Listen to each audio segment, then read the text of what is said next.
Salam dan salam sejahtera. Pencerahan saya, Presiden PAS paham rasuah ke? Kerana kenyataan terkini dia mengatakan terima tawaran PM, usah biarkan penyakit rasuah berkuasa lagi. Di sini saya lihat dia sedang bermimpi di siang hari kerana kerajaan yang terbentuk ini yang mana kita tahu Perdana Menterinya telah mengamalkan scam of thing yang mana apabila audio itu keluar dia tidak pernah menyangka, dan apa yang berlaku di dalam audio itu berlaku dalam kerajaan yang ada hari ini, yang mana betul mempunyai 70 lebih orang menteri, yang mana Presiden PAS pun ikut bersekongkol apabila menjadi duta Timur Tengah bertaraf menteri. Dan mereka-mereka yang tidak dapat dilantik menjadi menteri pula, mereka ini dilantik ke jawatan GLC.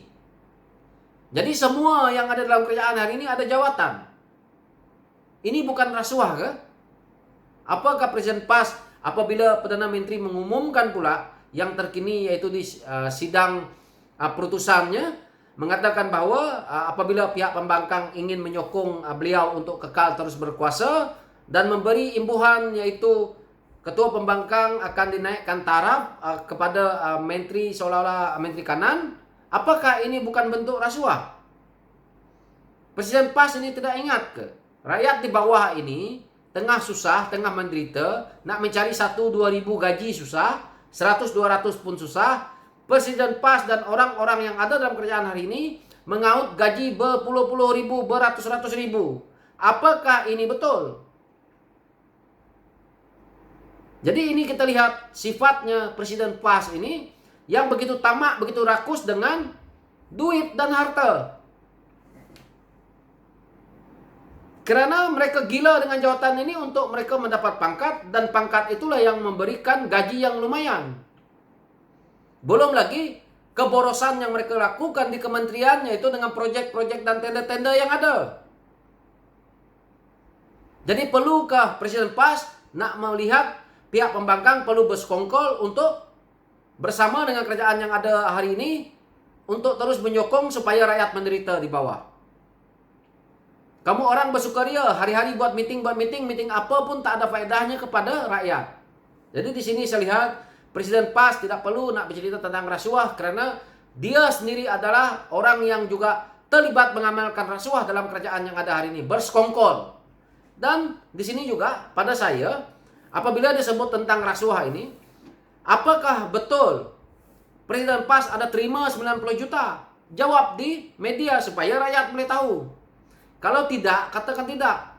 Itu satu perkara. Yang perkara keduanya, betul ke tidak Presiden PAS ini membayar kepada Sarawak Report?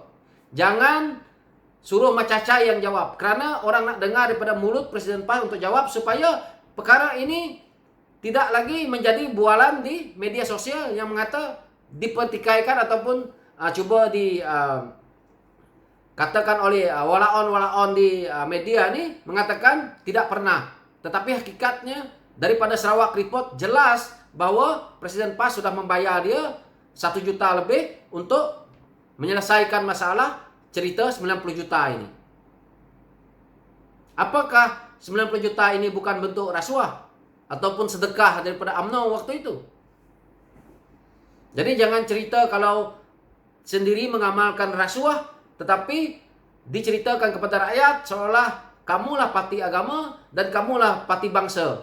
Tetapi parti itu sebenarnya bukan untuk tujuannya kepada satu agama, satu kaum. Parti yang ditubuhkan adalah bertujuan untuk membangunkan negara. Jangan salah gunakan semua benda. Saya sebagai rakyat melihat ini sedih karena kenyataan-kenyataan dia ini menyalahkan juga pihak pembangkang, dia menyalahkan kerajaan-kerajaan yang lama. Di sini dia juga menyalahkan kerajaan yang lama. Yang pertama saya lihat dia sedang menyalahkan kerajaan yang terdahulu itu, yaitu sebelum PHS, yaitu kerajaan Barisan Nasional. Dia menyalahkan kerajaan Barisan yang dikatakan seolah gagal ini, tetapi mereka yang ada dalam kerajaan itu dulu adalah parti UMNO, yang mana hari ini juga GPS pun ada.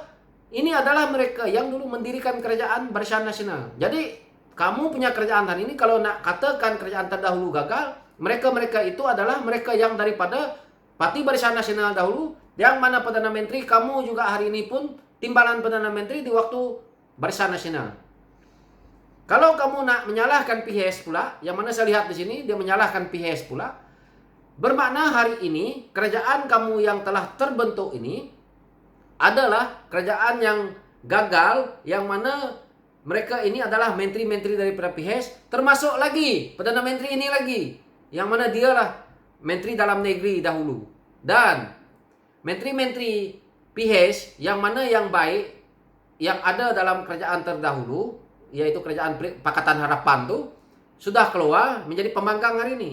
Menteri-menteri yang tidak bagus ini, yang mana buah tidak baik ini, yang mana melompat ini, menjadi menteri hari ini itu adalah mereka yang merosakkan PHS. Yang mana hari ini mereka ni, termasuk Perdana Menteri ini, menjadi kerajaan yang mana apabila menteri yang ditinggalkan oleh pihak pembangkang, yaitu Pakatan Harapan ini tadi, diganti dengan menteri daripada PAS, maka kerajaan ini bertambah rosak. Karena apa? Karena pemimpin PAS tidak pandai memimpin. Jadi kerajaan ini dah rosak, ditambah lagi dengan parti PAS masuk dalam kerajaan, maka kerajaan ini terus teruk dan dilihat betul-betul gagal oleh rakyat, yang mana tidak pernah berlaku dalam sejarah Malaysia. Kerajaan Malaysia dikritik, Perdana Menteri dikritik, pemimpin-pemimpin yang ada dalam itu dikritik, semua menteri dikritik. Saya di sini dengan jelas nak memberitahu kepada Presiden PAS, sebutkan satu nama menteri yang ada di dalam kerajaan ini yang disukai oleh rakyat. Satu pun tak ada. Jadi apa nak diceritakan? Kalau pihak pembangkang nak menyokong kerajaan yang ada hari ini, bermakna akan dilihat satu dunia bahawa kerajaan Malaysia ini adalah satu kerajaan perasuah jawatan. Ini sudah jelas. Dan saya sudah melihat kenyataan Datuk Seri Anwar Ibrahim. Sudah jelas tidak akan bersekongkol dengan kerja-kerja ini. Presiden PAS harus ingat, ketua pembangkang bukan level Presiden PAS yang akan terima saja apa pun tawaran. Yang penting jawatan itu bukan dia. Ketua pembangkang adalah seorang yang berprinsip. Jelas itu. Jadi di sini saya lihat kenyataan dia cuba menyalahkan lagi DAP.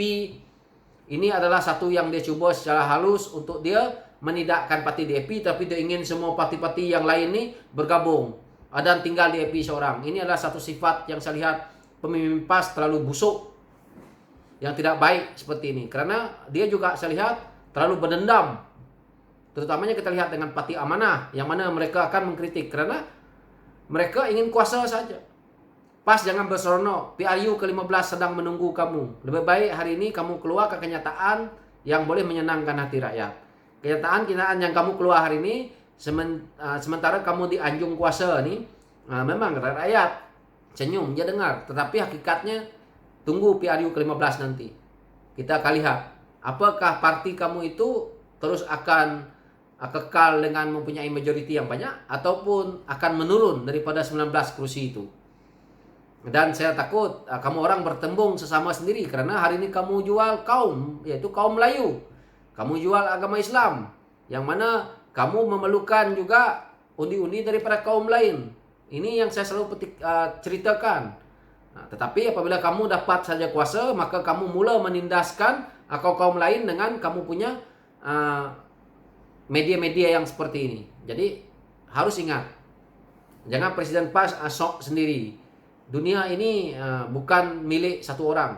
Malaysia ini juga bukan milik satu orang. Cuma kita harus bertoleransi sesama untuk kita terus hidup. Tidak ada manusia yang terlahir dengan kaum ini, kaum itu. Jangan kita tanamkan sikap resis kita, apalagi sebagai seorang pemimpin. Itulah saya sebagai rakyat nasihatkan kepada Presiden PAS ini supaya sadar, jangan dia terlalu resis dengan kata-kata dia. Dia tak apa, dah tua. Kita ni, yang muda ni, apabila ditanamkan satu idealisme yang tidak baik, berbahaya. Jadi itulah pencerahan saya berkenaan dengan isu ini, yang mana pada saya kenyataan yang dikeluarkan oleh Presiden PAS ini agak bertentangan apabila dia menyebut tentang rasuah. Karena pada saya dia sendiri adalah seorang pemimpin yang juga mengamalkan sikap rasuah, yang mana kita lihat dia tidak pernah menjawab isu 90 juta. So sekian, terima kasih.